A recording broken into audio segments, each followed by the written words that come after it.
ورحمة الله وبركاته. وعليكم السلام ورحمة الله وبركاته. الحمد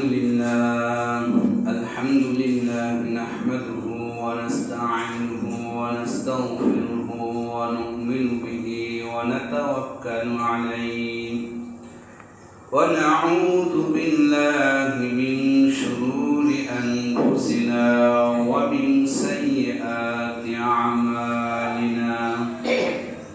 من يهده الله فلا مضل له ومن يضلل فلا هادي له ونشهد أن لا إله إلا الله وحده لا شريك له ونشهد أن سيدنا وسندنا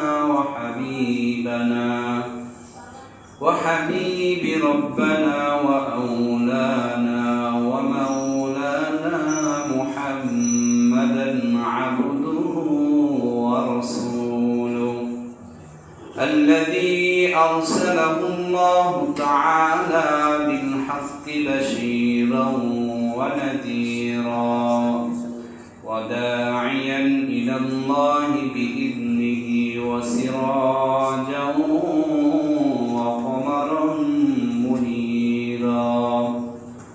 فقد قال الله سبحانه تعالى في كلامه المجيد وفي فرقانه الحميد: أعوذ بالله من الشيطان الرجيم. بسم الله الرحمن الرحيم.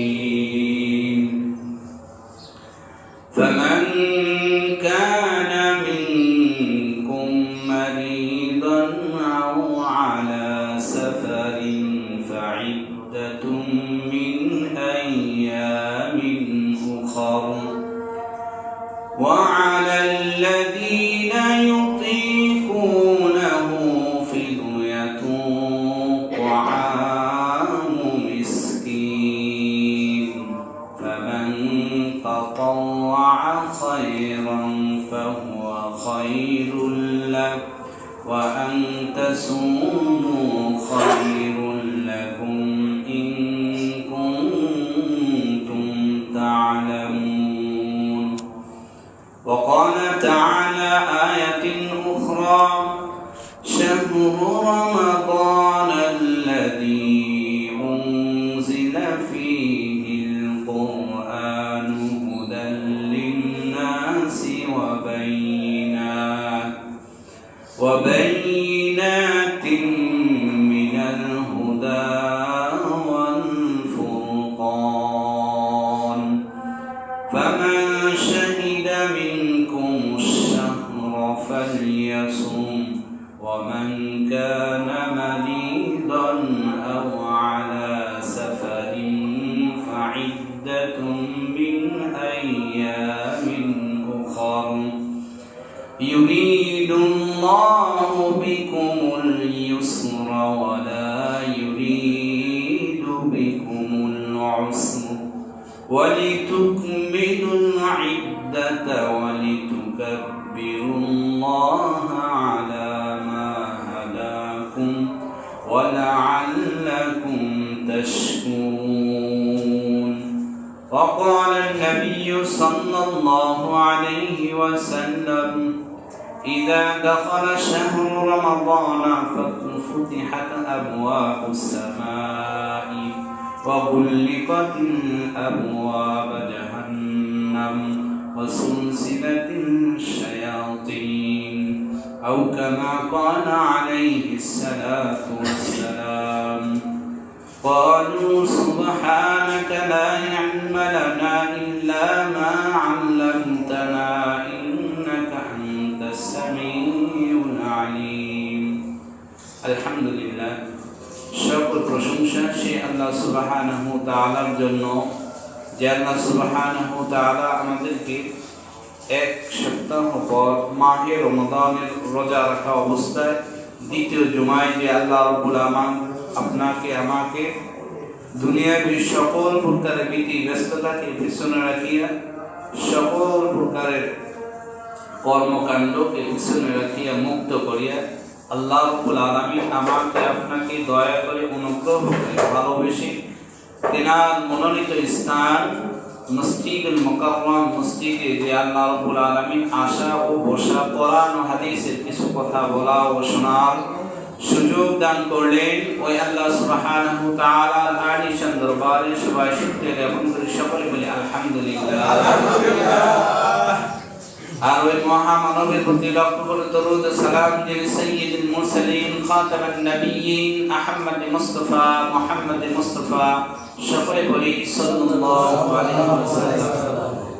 আল্লাহ সুবহানাহু ওয়া তাআলার মহাগ্রন্থ আল কোরআনুল কারীম, যে কোরআনকে আল্লাহ রাব্বুল আলামিন বিশেষতম একটি মাসে পরিপূর্ণভাবে আল্লাহ আপনার দয়ার নবী, মায়ের নবী, মহব্বতের নবী, আদর্শ নবী, যাকে মানলে যার আদর্শ কোন ব্যক্তি যদি ফলো করে সে ব্যক্তি অন্ধকারে যদি সারা জীবন নিজের জীবনকে বিলিয়ে দেয়, একবার যদি একনিষ্ঠ হয়ে আল্লাহ পাকের প্রতি বিশ্বাস নিয়ে আসে, আমার নবী আলাইহিস সালাতু সালামে রেখে যাওয়া আদর্শ নিজের ভিতর লালন করে, আমার হাবিব আপনার আমার দয়ার নবী বলেছেন সে ব্যক্তির পিছনের সমস্ত সগীরা গুনাহ আল্লাহ রাব্বুল আলামিন দয়া করে অনুগ্রহ করে মাফ করে দিবেন। সুবহানাল্লাহ। আমরা আল্লাহ রাব্বুল আলামিনের কাছে দরখাস্ত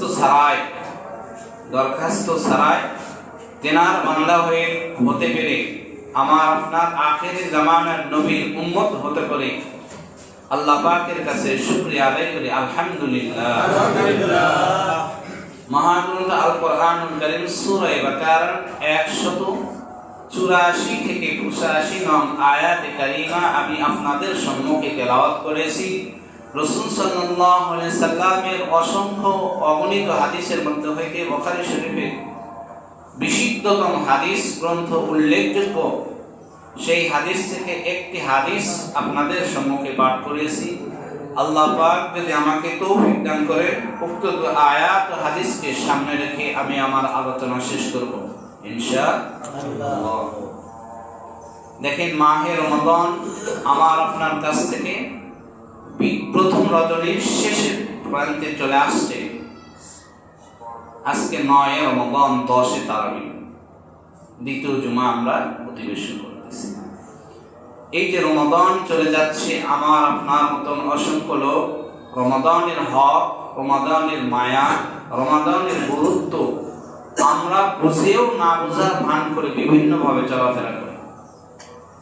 আল্লাহর আদালতে কিন্তু জবাবদিহিতা করতে হবে অবশ্যই। প্রত্যেকটি ফরজের ব্যাপারে আল্লাহ তাআলা অবশ্যই কঠোরভাবে ধরবেন। এরপর ওয়াজিবাত, এরপর সুন্নাত, এরপর মুস্তাহাব, আর নফল ইবাদত। নফল ইবাদত যেগুলো থাকবে এগুলো আপনার আমার জন্য ওভার টাইমের মতন বেনিফিট। এগুলোর মাধ্যমে হয়তো আল্লাহ রাব্বুল আলামিন কোনো যদি ত্রুটি হয়ে যায় আল্লাহ পার করে দেওয়ার জন্য ওসিলা করবে। সুবহানাল্লাহ বলবেন। আল্লাহ বান্দাকে জাহান্নামে দেওয়ার জন্য সৃষ্টি করেছেন বলেন না। আল্লাহ দয়াময় আল্লাহ, তিনি আমাকে আপনাকে জাহান্নামে দেওয়ার জন্য সৃষ্টি করেন নাই, কিন্তু আমাকে আপনাকে জাহান্নামের কাজ করা যাবে না। জাহান্নামে যে আমি উপযুক্ত হই এই সকল কাজ কর্ম কোনো অবস্থাতেই করা যাবে না। যদি করি আল্লাহর নাফরমানি হবে, আল্লাহর বিরুদ্ধাচরণ হবে। সুতরাং এই সকল কাজ আল্লাহর রাস্তায় আল্লাহকে ভালোবেসে যদি আমরা আল্লাহকে প্রকৃত অর্থই ভালোবাসতে পারি, আল্লাহর বান্দা হিসেবে পরিচয় দিতে পারি, নিজেকে ঈমানদার হিসেবে পরিচয় দিতে পারি, নিজেকে আখির জামানার নবী মুহাম্মদুর রাসূলুল্লাহ সাল্লাল্লাহু আলাইহি সাল্লামের উম্মত হিসেবে যদি পরিচয় দিতে পারি আর দিই, তাহলে আমাকে অবশ্যই আল্লাহর দেওয়া আদেশ, নবী আলাইহিস সালাতু সালামের রেখে যাওয়া আদর্শ অবশ্যই ফলো করতে হবে। এর বাইরে চলার কোনো সুযোগ নাই। মাহে রমাদান আল্লাহ দিয়েছেন। আমরা এই হাদিসটা সবাই জানি, এই ঘটনা হাদিস সম্পর্কে ঘটনা আসছে। আল্লাহর হাবিব সাল্লাল্লাহু আলাইহি সাল্লাম এরকম মিম্বরেতে প্রথম সিঁড়িতে পা রাখলেন, বললেন কি আমিন। এই ঘটনা আমরা সবাই জানি না, স্মরণ করে দিতেছি। এখান থেকে শিক্ষণীয় কি? দ্বিতীয় সিঁড়িতে রাসূল সাল্লাল্লাহু আলাইহি সাল্লাম যখন পা রাখলেন তখনও বললেন আমিন। তৃতীয় সিঁড়িতে পা রাখলেন তখনও বললেন আমিন। সাহাবীরা এরকম মজমায় বসেছিলেন। সাহাবীরা প্রশ্ন করলেন, ইয়া রাসূলুল্লাহ, ইতিপূর্বে তো আপনার এরকম কালচার বা এরকম ঘটনা আমরা দেখি নাই, আজকে হঠাৎ এমন কেন? তখন রাসূল করিম সাল্লাল্লাহু আলাইহি সাল্লাম উত্তর দিচ্ছেন, প্রথম সিঁড়িতে আমি যখন পা রাখি জিবরিল আমিন আমার কানে কানে এসে বলে গেল, ওই ব্যক্তি ধ্বংস হোক যে ব্যক্তি মাহে রমজানের একটি মাস পাইল, পাওয়ার পর নিজের জীবনের গুনাহগাতার উপর অনুতপ্ত হয়ে রোজা না রেখে সারাদিন বেহায়াপনা আগের মাসেও যে রকম লিপ্ত ছিল, এই মাসেও লিপ্ত থাকলো, নিজের গুনাহ, এক কথায় নিজের গুনাহ মালিকের কাছ থেকে মোচন করে নিতে পারলো না, ওই ব্যক্তি ধ্বংস। আমি তার কথাকে সম্মতি দিয়ে আমি বললাম আমি। নাউজুবিল্লাহ বলবেন না? তাহলে আমার আপনার অসংখ্য লোক কিন্তু বাজারে ঘোরাফেরা করতেছে, রোজা নেই, ভয় করে রোজা সম্পর্কে আমাকে ধরা হবে, কোন বাহানা চলবে না। কয় শ্রেণীর লোক রোজা রাখতে পারবে না, আজকের আলোচনার মূল বিষয়ে আছে। দ্বিতীয় সিঁড়িতে পা রাখার কারণ, আমিন বলার কারণ, রাসূল বলেন আমার কানে কানে এসে জিবরিল বললেন, ওই ব্যক্তি ধ্বংস হোক যে ব্যক্তি আমার নাম শোনার পর আমার উপর দরুদ পড়বে না। নাউজুবিল্লাহ বলবেন না?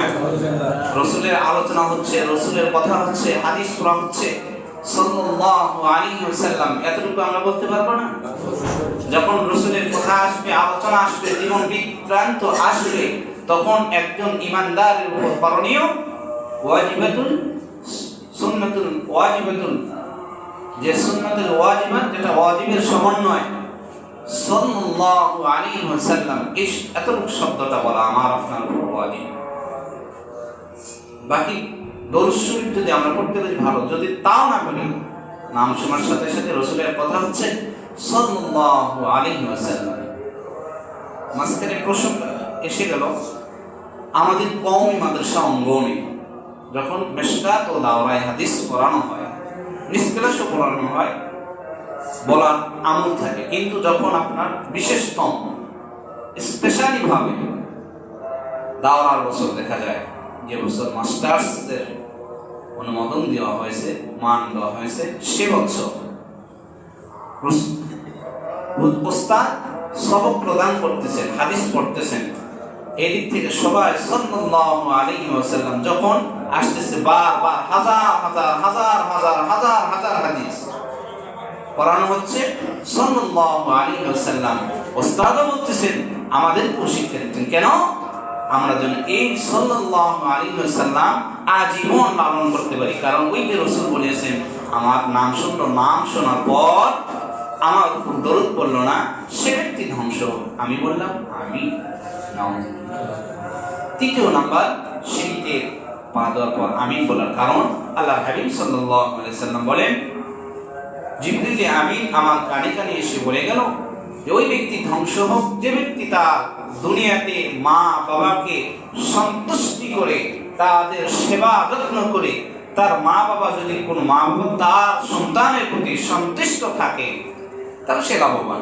আর যদি মা বাবাকে পাওয়া সত্ত্বেও তাদের সন্তুষ্টি অর্জন করতে পারল না, তারা তার প্রতি অসন্তুষ্ট প্রকাশ না করে, তারা যেন ধ্বংস হয়ে যায়।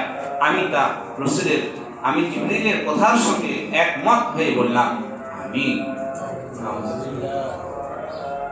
যে সকল কথা ভবিষ্যৎবাণী রাসূল দিয়ে গিয়েছেন মাইনাস করার জন্য, বর্জন করার জন্য, বিশেষতম এই তিনটি আমরা যখনই রাসূলের নাম শুনবো, আলোচনা শুনবো, অন্তত পক্ষে সাল্লাল্লাহু আলাইহি ওয়াসাল্লাম অবশ্যই করব। দ্বিতীয়ত, মা বাবার সেবা যতটুকু পারি সামর্থ্য অনুযায়ী। সেবার মধ্যে অনেক কিছু রয়েছে, শারীরিক সেবা, টাকা পয়সা দিয়ে সেবা। বার্ধক্যে যখন পৌঁছে যায় তখন আপনার আমার কাছ থেকে একটাই চায়,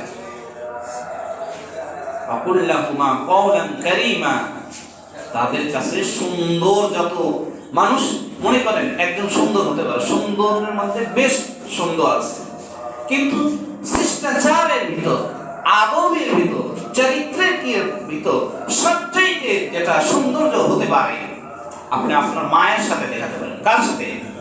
আপনার মা, আপনার বাবাকে এই সুন্দর আচরণটা দেখাতে পারেন। আদার্স অন্য কারোর কাছে সৌন্দর্যতা লাভ করবেন, সাময়িক লাভ করতে পারবেন, কিন্তু আপনার মা বাবার সঙ্গে যদি অসুন্দর আচরণ হয়ে যায়, কিন্তু দুনিয়ার অন্য মানুষ আপনার প্রতি সন্তুষ্ট, তবে কোনো লাভ হবে না যদি আপনার মা বাবা আপনার আচরণের দ্বারা সন্তুষ্ট না হয়। রাসূলের ভবিষ্যৎবাণী এটা বাস্তব। তাহলে মাহে রমাদান প্রথম অধিবেশন আমাদের কাছ থেকে বিদায়ের দ্বার প্রান্তে, দ্বিতীয় অধিবেশনে আমরা পড়ে যাব আল্লাহর কাছে বেশি বেশি করে তওবা, ইস্তেগফার, বিশেষ করে আস্তাগফিরুল্লাহ, বিভিন্ন কলটি রয়েছে, পড়ার নিয়ম রয়েছে। আস্তাগফিরুল্লাহ রাব্বি মিন কুল্লি যামবি ওয়া আতুবু ইলাইহি, আস্তাগফিরুল্লাহ আল্লাযী লা ইলাহা ইল্লা আনতা সুবহানাকা ইন্নী কুনতু মিনাজ জালিমিন। বিভিন্ন ভাবে পড়তে পারেন। কেউ যদি এতটুকু না পারে, শুধু আস্তাগফিরুল্লাহ আস্তাগফিরুল্লাহ এতটুকু বলতে পারবো না আমরা? ইনশাআল্লাহ। সবাই পারবো তো? ইনশাআল্লাহ। আশা করি যে জায়গায় থাকি আমার মুখ যেন চলমান থাকে, শুধু খেয়াল রাখবো। ইস্তেঞ্জা অবস্থায় বলবো না, প্রস্রাব পায়খানা অবস্থায় রত বলবো না, গোসল করার অবস্থায় রত বলবো না। আবার খানাপিনা করতেছি, খানাপিনা শুরুতে আমি পড়ে নেব বিসমিল্লাহি ওয়া আলা বারাকাতিল্লাহ বিসমিল্লাহি, এতটুকু যদি আমি না বলি বিসমিল্লাহ, যদি কোনো ব্যক্তি বিসমিল্লাহি ওয়া আলা বারাকাতিল্লাহ এত না পড়তে পারে, তাহলে সে ব্যক্তিকে রাসূল শিখিয়ে দিয়েছেন আরো ছোট করে বলবে বিসমিল্লাহ, শুধু শেষ। আমি যা খাবার খাইতেছি এই খাবারটা হালাল, আর আমি হালাল খাবারটা আমার মালিকের নামের স্মরণে খাইতেছি। আমরা এগুলো চালু রাখছি, এগুলো আমল যদি আমরা চালু রাখি, দেখেন নবীর প্রতি মহব্বত হবে, নবীর প্রতি ভালোবাসা জন্মিবে, আল্লাহর প্রতি ভালোবাসা জন্মিবে, ইবাদতের প্রতি মহব্বত ভালোবাসা জন্মিবে। ইবাদত যখনই আপনার আমার কানে মাইকের আজান আসবে, আমি আর আপনি ঘরে বসতে থাকতে পারবো না। কারণ কি? ওই যে নবীকে ভালোবাসি, আমার মহান সত্তা যিনি আমাকে আপনাকে সৃষ্টি করেছেন, সেই সত্তাকে মহব্বত করি, সেই সত্তাকে ভালোবাসি, সেই সত্তাকে ভয় করি। ওই ভয়টা আমার মনের ভিতর জাগছে কি কারণে? এই যে ছোট ছোট যেগুলো আমল আমরা দেখতেছি, ছোট, কিন্তু এগুলোর বেনিফিট অনেক বেশি আল্লাহ তাআলার দরবার। আল্লাহ সবাইকে কবুল করার, এই সকল আমলগুলো কবুল করে জান্নাতের সার্টিফিকেট অর্জন করার তৌফিক দান করুন সকলকে, আমিন। সম্মানিত সুধী, আজকের আলোচনার আলোচ্য বিষয়, কয় শ্রেণীর ব্যক্তি রমাদানের রোজা সাময়িক সময়ের জন্য রুখসাত দিয়েছে ইসলাম, কোরআন হাদিসে, সেই সম্পর্কে আমি আয়াত পড়েছি সূরা বাকারা 184 নং থেকে 85 নং আয়াত। এখানে দেখেন আল্লাহ তাআলা এখানে কি বলেন, فَمَنْ كَانَ مِنْكُمْ مَرِيضًا أَوْ عَلَى سَفَرٍ فَعِدَّةٌ مِنْ أَيَّامٍ أُخَرَ। فَمَنْ كَانَ مِنْكُمْ, তোমাদের মধ্য থেকে ওই সকল ব্যক্তি, মারিদন, যারা অসুস্থ। এক নাম্বার কি বলেন? যারা অসুস্থ। সবাই বলেন এক নাম্বার কি? যারা রোজা রাখে না, বিভিন্ন তাল বাহানা করে, তারা কি অসুস্থতা বোঝাতে চায়? যে অসুস্থতার কথা সাময়িক সময় আল্লাহ ছাড় দিয়েছেন, আমার নবী আলাইহিস সালাতু সালাম সাময়িক সময়ের কথা হাদিস দ্বারা বর্ণনা করিয়েছেন। তাহলে এক নম্বর পাইলাম আমরা অসুস্থ, আও আলা সাফারিন। দ্বিতীয় নাম্বার সফরকৃত অবস্থায় যারা থাকবে। এই দুই শ্রেণীর লোক বাদ দিয়ে বাকি সমস্ত মুসলমান নর নারী, সুস্থ মস্তিষ্কের যারা অধিকারী, ইমানদার যারা, মুসলিম যারা, সকলকে এক বাক্যে এক চিত্তে বলতে হবে, মাহে রমাদানের রোজা আমাকে ছাড়া যাবে না। আও আলা সাফারিন ফাইদাতুম মিন আইয়ামিন উখর। এখন পরের অংশ ভাগ করে দিচ্ছে যে অসুস্থ ব্যক্তি আর সফরকৃত অবস্থায় যে সমস্ত ব্যক্তি থাকবে, এই সমস্ত ব্যক্তি যদি চায় তারা পরবর্তীতে তাদের রোজা রাখতে পারবে। মিন আইয়ামিন উখর মানে অন্য এক সময়ে তাদের সফররত অবস্থায় মনে করেন 5টা রোজা কাজা হয়ে গেল, রাখতে পারলো না, এরপর অসুস্থতা, এমন অসুস্থতা যদি সে রোজা রাখে, তাহলে বিজ্ঞ ডাক্তার, অভিজ্ঞ ডাক্তার যদি বলে আপনি রোজা রাখলে আপনার রোগটা আরো বৃদ্ধি হওয়ার সম্ভাবনা রয়েছে, তাহলে সেক্ষেত্রে ছাড় দিবে। এখন এই ক্ষেত্রে গিয়ে যদি 5টা বা 10টা রোজা আপনার কাছ থেকে অসুস্থতা অবস্থায় চলে যায়, যখন আমি সুস্থতা করব, তখন এই 10টা বা 5টা রোজা আমাকে পালন করতে হবে মিন আইয়ামিন উখর, অন্য সময় যেগুলো রোজা তোমার কাছ থেকে কাজা হয়ে যাবে, হিসাব করে করে, করা গন্ডায় হিসাব করে করে পরিপূর্ণভাবে আদায় করে নিবে, যেন তোমার 30টা রোজা কমপ্লিট হয়, মাঝখানে যেন কোনো প্রকার গ্যাপ না থাকে। তাহলে আজকের আলোচনার থেকে আমরা পাইলাম 2 শ্রেণীর লোকের উপর সাময়িক রোজা মওকুফ করা হয়েছে। সাময়িক সময় কি করা হয়েছে বলেন? মওকুফ বা রুখসত দেওয়া হয়েছে, যে এই সময় তুমি রাখবে না, পরবর্তীতে রাখবে। কেন? অসুস্থতা একটা কষ্ট, যে তার ওষুধ খাইতে হবে 3 বেলা, মনে করেন বিজ্ঞ ডাক্তার বলেছে 3 বেলা বা 4 বেলা আপনি ওষুধ খাইতে হবে, তাহলে তার সুস্থতা রাখার জন্য তাকে ওষুধ অবশ্যই সেবন করতে হবে, এটা একটা কষ্ট। দ্বিতীয় নাম্বার, আলা সাফারিন, সফর করা, যারা ভ্রমণে বিভিন্ন জায়গায় ইসলামী শরিয়া অনুমতি ভ্রমণ হতে হবে, অন্য কোনো ভ্রমণ না। এখানে আও সাফারিন আলা সাফারিন দ্বারা উদ্দেশ্য শরীর সম্বন্ধ। মনে করেন এখান থেকে কেউ ব্যবসার কাজে হোক বা দিন প্রচারের কাজে অন্য জায়গায় চলে গেছে, নিজের বসত ছেড়ে অন্য জায়গায় গেছে, কত? শরীয়তের 48 কিলোমিটার থেকে দূরে তার বসত থেকে, এইরকম জায়গায় যদি যায়, এটা সফর। আর হাদিস আছে as-সাফরু কিতআতুন মিনান নার, সফর করা, যারা সফর করে তারা বুঝে সফরটা খুবই অত্যন্ত কষ্টদায়ক। রাসূলের ভাষা অনুবাদে as-সাফরু কিতআতুন মিনান নার, সফর এমন একটা জিনিস, এমন একটা বস্তু, মনে হয় এটা জাহান্নামের একটা আগুন সমতুল্য। যেমন দেখেন, এখন তো ডিজিটাল যুগ, সেই তৎসময় এখনো কিছু আছে, এই হজ করতে যাওয়ার সময় কম কষ্ট হয় বলেন? যারা হজে গিয়েছেন তারা বলেন হজ করতে গিয়ে কম কষ্ট হয়, ওমরা করতে গিয়ে একটু স্বাবলম্বী পাওয়া যায়, কিন্তু বিশেষ করে হজের সময় প্রচুর কষ্ট হয়। এদিক থেকে ওইদিকে যাওয়া যায় না, ওই অবস্থায়, ওই কষ্টের অবস্থায়, দিন বিজয়ের জন্য কষ্টের অবস্থায়, জিহাদের ময়দানে ডাকতে হয়েছে, জিহাদের করার জন্য, জিহাদ করার জন্য আপনি ওখানে গিয়েছেন, ওই জায়গায় রোজা রাখলে নিজেকে নিয়ন্ত্রণ রাখতে পারবো না, বিধায় আমাকে রোজা সাময়িক সময়ের জন্য মওকুফ করে দিয়েছেন আমার আল্লাহ রাব্বুল আলামিন। তিনি কত বড় দয়ালু। আল্লাহ বলে দিয়েছেন ফাইদাতুন মিন আইয়ামিন উখর, অবসর সময় যখন তুমি সফর করে, জিহাদ করে ইত্যাদি সব কিছু থেকে একবারে ফ্রেশ হয়ে নিজের জায়গায় আসবে, নিজের কর্মস্থলে আসবে, যেগুলো রোজা তোমার কাছ থেকে ছুটে গিয়েছে, ওই সমস্ত রোজা প্রথমে আদায় করো। ওয়ালাল লাযিনা ইউতিকুনাহু ফিদিয়াতুন তুআমু মিসকিন, পরের আয়াতে আল্লাহ তাআলা বলতেছেন ওয়ালাল লাযিনা, আর এটা হবে ইউতিকুনাহু ফিদিয়াতুন, তারা যারা ফিদিয়া দেয়। মনে করেন এই আয়াত অবতীর্ণ হওয়া প্রসঙ্গ বা শানে নজুল তৎসময় ইসলামের প্রথম যুগে মুসলমানদের মাঝে কিছু সংখ্যক লোক, আমাদের সমাজে ওই কালচারটা এখনো তারা ধরে রাখছে। তারা রমাদানের রোজা ইচ্ছা স্বাধীন, কেউ রাখতো কেউ রাখতো না। যারা স্বাবলম্বী টাকা পয়সাওয়ালা, তারা রোজার পরিবর্তে ফিদিয়া দিত, অর্থাৎ সদকা দিয়ে দিত।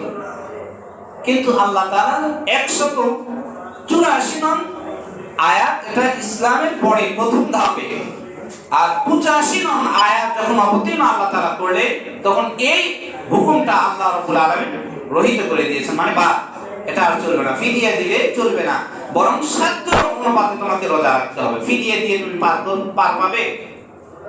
মনে করেন এখানে যারা ভালো ব্যবসায়িক বা টাকা পয়সাওয়ালা যারা রয়েছে, তারা কি, তাদের জন্য কি এক কাঠামো, আর যারা নিম্ন শ্রেণীর দিন মজুরির লোক, তাদের জন্য কি রোজার কাঠামো আলাদা হতে পারে?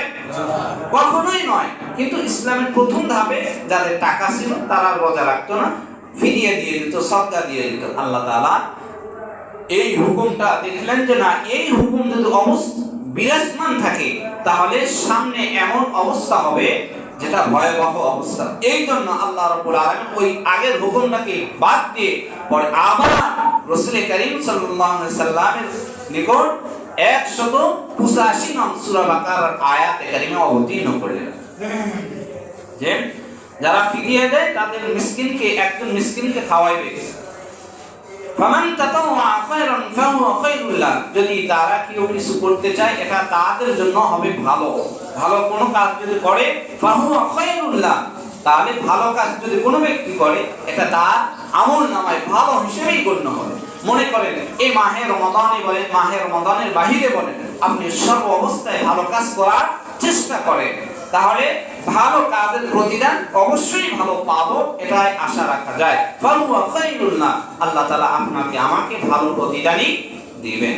ওয়া আন তাসুমু, আর যদি তোমরা রোজা রাখো, খায়রুল লাকুম, এটা সবচেয়ে তোমাদের জন্য ভালো হবে। তাহলে আমাদের সমাজে যারা অযথা রোজা রাখি না, অনেক লোক রয়েছে, গ্যাস বিভিন্ন কিছু আমরা বলি, এগুলো কিছুই নয়। ওই রোগে আক্রান্ত হতে হবে যে রোগের কথা আল্লাহ বলেছেন। যদি ওই রোগ আমার আপনার ভিতর পাওয়া যায় তাহলে তো সাময়িক সময়ের জন্য আল্লাহ বলেছেন রোজা মওকুফ। অন্যথায় অন্য কোনো অসুস্থতার তাল বাহানা দিয়ে যারা ঘুরে বেড়ায়, এটা গাদ্দারি ছাড়া অন্য কিছুই হতে পারে না। এটা ইসলামের সাথে গাদ্দারি, আল্লাহ তাআলার হুকুমের সাথে গাদ্দারি, শরীয়ত সম্মতের সঙ্গে গাদ্দারি।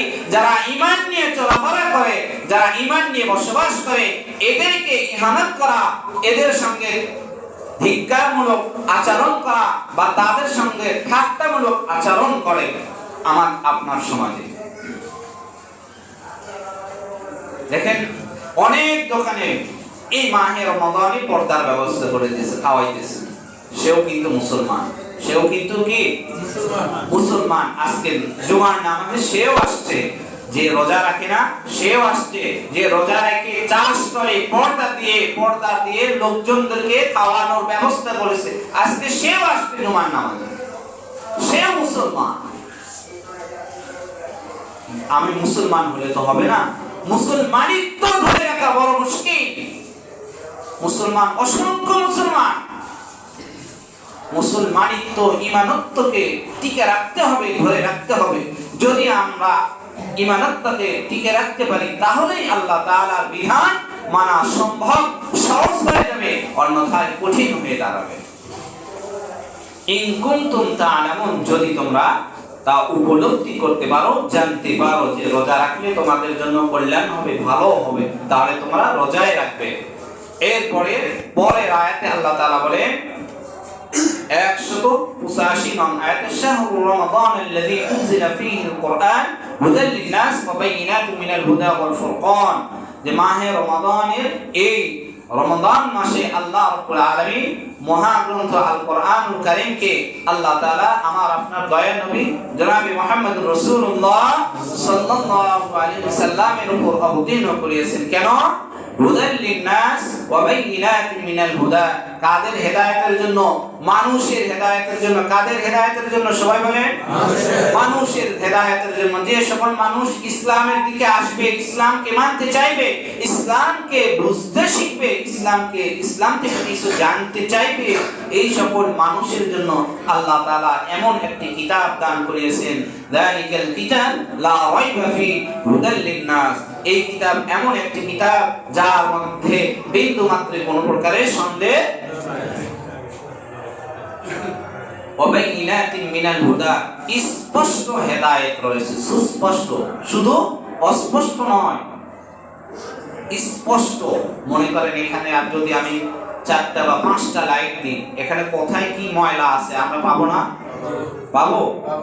বিয়েতে বলেন, বিভিন্ন অনুষ্ঠানে বলেন, বা বিভিন্ন সেমিনারে বলেন, বড় বড় যে লাইট ব্যবহার করা হয়, সকল ময়লাগুলো ওই সময় দেখা যায় লাইটের আলোর কারণে। আর এটা তো আল্লাহ তাআলা এই জ্ঞান মানুষকে দিয়েছেন, তাই দেন নাই? এই জ্ঞান কাকে দিয়েছেন? মানুষকে আল্লাহ তাআলা দান করিয়েছে। আর সেই জ্ঞান যদি আমরা ব্যবহার করে এইরকম প্রযুক্তি যদি সেট করে সমস্ত কিছু দেখতে পাই, কিন্তু আল্লাহ রাব্বুল আলামিন এমন একটি গ্রন্থ দান করেছেন যে গ্রন্থের মাঝে বিন্দু মাত্র রেখা নাই, বিন্দু মাত্র ময়লা বা কোনো কিছুই আপনি পাবেন না।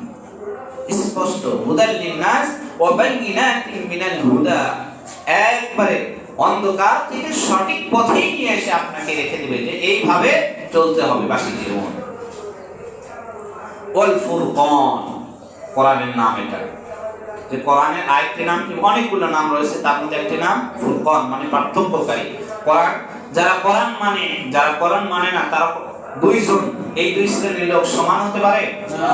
মনে করেন যারা 5 ওয়াক্ত নামাজ পড়ে, হজ করে, যাকাত দেয়, আরো ইসলামের নিয়ম কানুন যেগুলো রয়েছে তারা পালন করে, আর যারা ইসলামের নিয়ম কানুন পালন করে না, তারা কি সবাই এক হতে পারে না? এই যে ওয়াল ফুরকান মানে ডিফারেন্স আছে, পার্থক্য আছে, শ্রেণী ভিন্ন। ইমানদার সে চাইবে নামাজ পড়তে, সে চাইবে যখন ইসলাম বিদ্বেষী কেউ বাড়াবে, মাথা চারা দিবে, ওই ইসলাম বিদ্বেষীকে তৎক্ষণাতে দাবা দিবে ওই ইমানদার। আর যারা ইমান হারা বেঈমান, যারা মুসলিম নামে পরিচিত সমাজে দিয়ে থাকে, তারা নামধারী মুসলমান, তারা এই সমাজে ফিতনা ফাসাদ সৃষ্টি করার জন্য মুসলমান সেজে, মুনাফিক সেজে আরো ইমানদারদের ঈমানকে নষ্ট করার পায়তারা করবে। এই জন্য বলেছে কোরআন হচ্ছে ওয়াল ফুরকান, এটা পার্থক্যকারী। ফামান শাহিদা, পরের কথা বলতেছে ফামান শাহিদা মিনকুমুশ শাহরা ফালইয়াসুম, অতঃপর যখন এই সম্মানজনক মাস তোমাদের কাছে আসবে, ফালইয়াসুম, সুতরাং তোমরা এই মাসে তোমাদের রোজা পালন করো। ওয়ামান কানা মারিদান আও আলা সাফারিন ফাইদ্দাতুম মিন আইয়ামিন উখরা, যখন কোনো ব্যক্তি অসুস্থ হবে, সে ব্যক্তির ক্ষেত্রে শরীরের সাময়িক সময় অসুস্থতা চলবে যতদিন, এই কয়েকদিন রোজা মওকুফ করেছে। আও আলা সাফারিন ফাইদ্দাতুম মিন আইয়ামিন উখরা, দ্বিতীয় নাম্বার সফররত অবস্থায় যতক্ষণ সে থাকবে, যে কয়েকদিন সে থাকবে, ওই কয়েকদিনের রোজা সে যদি চায় যে রাখতে আমি পারতেছি না, না যদি চায় সে রাখবে, পরবর্তীতে অবশ্যই কাজা আদায় করে নিতে হবে। এরপরে আল্লাহ তাআলা বলেন যে আমি তোমাদেরকে যে সকল বিধান দিয়েছি তোমরা মনে করতেছো কঠিন, মোটেও না, আমি এগুলো স্পষ্ট করে জানিয়ে দিয়েছি। ইউরিদুল্লাহু বিকুমুল ইউসরা, ইউরিদুল্লাহু, আল্লাহ যদি চান, বিকুমুল ইউস, আল্লাহ যা কিছু তোমাদেরকে দিয়েছেন, ইউসরা, সহজ করে দিয়েছেন। সুবহানাল্লাহ। এই যে সামনে যারা আমরা ঘুমাইতেছি, আপনাদের কিন্তু ওযু নাই, আপনাদের ওযু নাই, ঘুমানো অবস্থায় ওযু থাকে না চলে যায়? চলে যায়। ওযু ভাঙার কারণ ঘুমিয়ে থাকা, ঘুম আসা, সেটা আপনি যেভাবেই ঘুমান সেভাবে আপনার ওযু নষ্ট হয়ে যাবে। নামাজ চলা অবস্থায় যদি কোনো ব্যক্তিকে ঘুম ধরে, এই অবস্থায় ওযু ভাঙবে না। মনে করেন রুকু করিয়েছেন, এই সময় ঘুম ধরিয়েছে, নামাজ ভাঙবে না।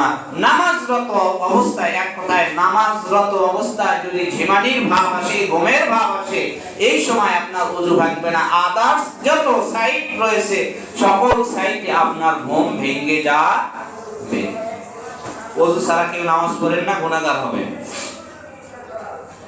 ওয়ালা ইউরিদু বিকুমুল উসর, দ্বিতীয় নাম্বার কথা বলা হইতেছে আমি তোমাদের জন্য যত বিধান অর্পিত করেছি, নির্ধারণ করেছি, এগুলো তোমাদের কল্যাণের জন্য, সহজের জন্য। তোমরা যদি এগুলো মানো তাহলে তোমাদের জন্য সহায়ক হবে।